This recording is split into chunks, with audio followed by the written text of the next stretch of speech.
G'ofur G'ulom o'zbek adabiyotining buyuk shoir va yozuvchisi, xalqining qalbidan joy olgan va o'zining ijodi bilan ko'plab avlodlarga ta'sir ko'rsatgan bir shaxs.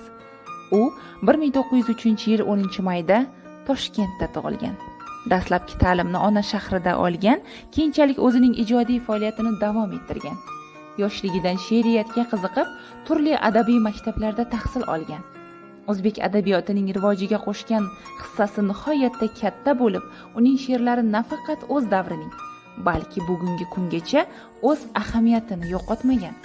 G'ofur G'ulomning ijodi inson ruhiyatining eng nozik his-tuyg'ularidan tortib, o'z xalqining dard va orzularigacha bo'lgan keng spektrini o'z ichiga oladi. Uning she'rlari asosan vatanparvarlik, insoniylik, muhabbat va hayotning barcha rang-barangligini ifodalaydi. Shoirning Sog'inish, Sen yetim emassan, Kuzatish kabi mashhur she'rlari faqat o'zbek xalqining ko'nglidan o'rin olmagan, balki butun jahon adabiyotida o'ziga xos o'rin egallagan. G'ofur G'ulomning asarlari ayniqsa urush yillari va mustaqillik orzusidagi insonlarning qalbini junbushga keltirgan.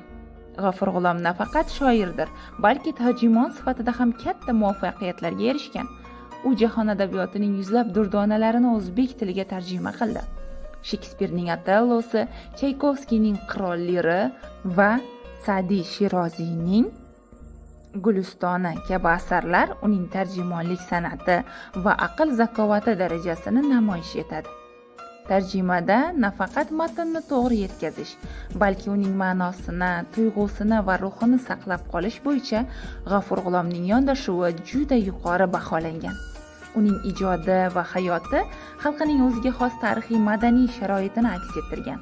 G'ofur G'ulomning she'rlari va asarlari ko'plab avlodlarni tarbiyalagan va bugungi kunda ham o'zbek adabiyotida eng muhim voqealardan biri sifatida qaraladi. Shoir 1966-yil 10-iyulda Toshkentda vafot etgan. Lekin uning nomi, asarlari va dunyoqarashi abadiy yashab kelmoqda. G'ofur G'ulomning hayoti va ijodi nafaqat o'z zamonining, balki kelajak avlodlarining ham ilhom manbaiga aylangan. Uning adabiyotga qo'shgan hissasi o'zbek xalqining madaniy merosida o'chmas iz qoldirgan.